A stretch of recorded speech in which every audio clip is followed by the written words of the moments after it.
despairrepair.com. Hi everyone, welcome to despairrepair.com. In this video we'll show you how to check the freezing resistance level in the coolant. Warning: do not do the measurement when the engine is hot. If you try to open the coolant bottle while the engine is hot, you are at risk of getting severely burned. The coolant bottle is under pressure when the engine is hot. Also, you can damage the coolant tester. The first thing you do when taking a measurement for the coolant freezing resistance level is to find the coolant bottle. You'll recognize it by the marking on the bottle and the minimum and maximum measurement. The first thing you do is take the cap off, put it aside, and you will need one of these. This is a basic coolant meter.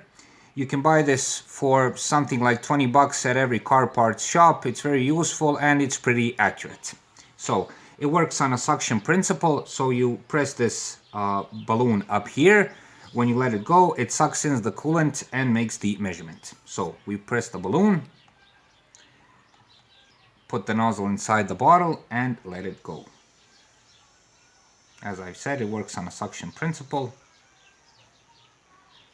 And there you have it. It starts to measure. In this case, the measurement is -15, -17 to be more accurate, which is pretty good. The best measurement is -20, -25, so we'll be needing a coolant change or adding some new coolant.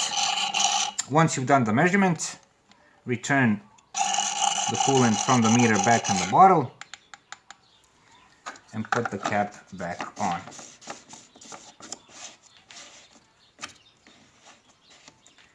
Be sure to put the cap on tight. We hope this video was helpful. If you liked it, please click the subscribe button. For more information on how to do checkups and simple repairs around the car, be sure to visit us at despairrepair.com.